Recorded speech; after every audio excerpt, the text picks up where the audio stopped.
Another monument to face coming up on DC News Now at noon. Police are looking for whoever vandalized the Vietnam Veterans Memorial. And later, keeping customers safe, DC's Attorney General doubling down on keeping guns off public transit. And good afternoon, and thank you for joining us for the news at noon. I'm Mark Hall. Well, today marks the first day of fall, and meteorologist Damon Matson joined us with the latest check on the forecast. Damon, it looks like fall weather is right around the corner. That it is, Mark. Out there right now, we're actually starting to feel that change. So Mother Nature knows exactly what day it is, it seems, this year. Yes, we have a cold front on the way. You can see it on the temperature map very clearly. All that warm air off to the south and east, it's still in the upper 80s in Richmond. It was 80 degrees in D.C. just about 20 minutes ago, but just like that, the cold front is already pushing cooler air into the picture, and the temperature in D.C. has fallen by 3 degrees. And look at that to the west here, 50s and 60s. So a big change is coming with those temperatures here as we go into the first couple of days of the new season. Now, along that cold front, we do have a little bit of precipitation. It hasn't been anything major to write home about. We had one broken line of showers across western Maryland and the eastern panhandle. That dissipated as it moved off to the east, but now we have this other band of rainfall pushing plenty of precip into parts of Montgomery County, and now some of that rain getting close to the D.C. metro as well. These showers will linger around for just a few more hours. This cold front is very quickly moving off to our east, taking that rainfall with it. And once that cold front clears, well, the rain will be done, and then we're just talking about temperatures starting to really fall off with time, and we're also going to have that wind picking up out of the west northwest. So any chance for rainfall will go until about 2 to 3 o'clock here. Then by 4 p.m., the last of those showers will clear parts of southern Maryland and the Chesapeake Bay. And there's your temperature drop as we head on toward the evening time. Will rapidly fall back into the 60s. And then by later tonight, we're talking about temps in the 40s and 50s. So just how long is it going to stay this chilly, or are these fall-like temperatures here to stay for some time? We'll let you know in just a bit. All right, Damon, thank you. Well, new today, Fairfax County police are searching for the men in these photos, and they're wanted in a string of smash-and-grab robberies at jewelry stores in Virginia. The most recent one happened Tuesday at a jewelry store in Springfield, where police say a gun was used. Now, the other two robberies happened earlier this month at Fair Oaks Mall and the Tyson's Corner Center. In all three cases, the robbers smashed the case and stole high-end watches. If you know anything, you're asked to contact Fairfax County Police. Well, new this afternoon, a vehicle ablaze. A car caught fire in the lower level of the Wheaton Plaza parking garage earlier today, and there are no fire sprinklers, we're told, in the garage. But the fire was since been extinguished by the Montgomery County Fire Department. The vehicle was unoccupied, and there were reported no injuries during the incident. Well, developing now, police are looking for a person who vandalized the Vietnam Veterans Memorial on the mall this week. Now, look at these photos. Someone set fire to a wreath that had been laid at the wall and wanted to name directionaries. Now, the National Park Service found the vandalism around 9:30 Tuesday morning. This happened the same day the Washington Monument was defaced. The Vietnam Veterans Memorial Fund says that it will replace the directory as soon as possible. Well, a D.C. grand jury indicted the man accused of killing the homeless people in the district and in New York. Gerald Brevard III is facing several charges, including murder and hate crimes. Prosecutors say that Brevard killed a homeless man and assaulted 2 people in D.C. back in March. If found guilty of hate crimes charges, Brevard could face to 1.5 times the maximum prison sentence. He's set to appear before a judge in October. Developing now, keeping transit safe. D.C.'s Attorney General is doubling down on a district law that keeps guns off public transit in the city. Now, in a pretrial motion filed last week, District of Columbia Attorney General Carl Racine says that guns should stay banned on the Metro transit system because it's a sensitive place. This comes in response to a lawsuit looking to toss the law, which says that D.C.'s rule is an infringement on the Second Amendment rights. Riders we spoke with have mixed reactions. If you don't feel like you're responsible with your weapon, don't take a weapon. But if you feel like you could be responsible and protect yourself, take your weapon, conceal it, and only use it if you have to use it. I'm not against, having a weapon. I don't think that the public transportation is a place to carry it. The Racine's motion was filed 2 days after 2 men were shot outside the Petworth Metro station. Earlier this month, a woman was also shot at another Metro station. Well, happening tonight, the Loudoun County School Board is set to discuss a new policy on sexually explicit content. Policy 5055 will require the county and its teachers to notify parents before sexually explicit content is presented in the classroom. The move comes after the Virginia Department of Education drafted a statewide policy requiring school systems to adopt the new rule. The rule would also allow parents to review the material and request an alternate assignment. Well, developing at noon, a Fairfax County elementary school teacher assistant is facing an assault charge from an incident involving a special needs student. 60-year-old Mark McDicken allegedly assaulted a child last Friday at Dogwood Elementary School in Reston. Police say that 2 other staff members walked in the room and witnessed the attack.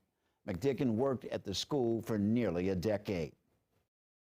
There's an incredible amount of trust that we put in our staff when we send our kids to school. And to rebuild in a moment like this will take some time. McDicken was released with the promise to appear in court. That date has not been set. McDicken has been placed on administrative leave.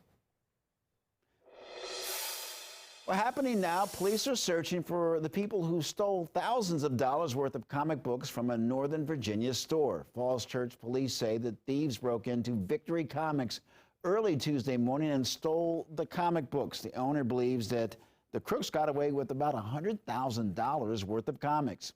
Jeff Weaver said that one of the comics stolen, X-Men #1 from 1963, is worth $11,000. Weaver says he's not the only one hurt by the loss. It's finally starting to sink in that, it's not just the money, but, the sense of being violated. This is not just a retail store. It's really a community of people. Hundreds of people come here every month to hang out and play games and look at comic books. And, that's been violated. That community has really been violated. And security footage has been turned over to police. Weaver's also offering a $2,500 reward for the return of the stolen comics and another $2,500 for information leading to the arrest of those responsible. In your money news now, the Federal Reserve instituted an interest rate hike on Wednesday in their latest effort to reduce high inflation. Republicans criticized the move, and they say the way to bring down inflation is changing the Biden administration's bad policies. Our Anna Wernicke is in Washington with more. Federal Reserve Chairman Jerome Powell says the Fed is hiking up interest rates by 0.75%, bringing the federal funds rate to a range of 3 to 3.25%, the highest it's been since 2008. We have got to get inflation behind us. I wish there were a painless way to do that. There isn't. Powell says the central bank is committed to bringing inflation down to a target rate of 2%. We can't fail to do that. If we were to fail to do that, that would be the thing that would be most painful for the people that we serve. Wyoming Republican Senator John Barrasso criticized the move, saying Americans can't afford prices to keep climbing. Interest rate hikes are designed to slow down the economy. And yet we have an economy that's already shrinking, and they want to slow it down some more. Mississippi Republican Cindy Hyde-Smith says President Biden's policies are to blame for the high prices. We were all hoping President Biden's crushing inflation might show signs of easing and give folks a chance to catch their breath after months and months of watching their paychecks shrink. That is not what happened at all. Inflation was not caused by President Biden or this Congress. But Democrats say the pandemic is to blame and remain hopeful that the economic pain will only be short term. Well, the latest on former President Donald Trump, another lawsuit filed against him this morning alleges that the former president consistently misled banks on the value of his assets to pad his personal wealth. The lawsuit was filed by New York Attorney General Letitia James, and she asked the court to ban the former president and his 3 oldest children from running a company in New York. Claiming you have money that you do not have does not amount to the art of the deal. It's the art of the steal. According to the lawsuit, the former president claimed that his Trump Tower apartment was 3 times its actual size and valued at $327 million. The Attorney General said that no New York City apartment has ever sold for that much. The former president called the lawsuit another witch hunt. He also said James is, quote, a fraud who campaigned on a Get Trump platform on his social media site, Truth Social. The former president finding himself in more legal trouble after a federal appeals court allowed the Justice Department to use classified records seized from his Florida home as part of the criminal investigation. The court also noted the former president provided no evidence of declassifying the records and rejected that he could have an individual interest in the documents.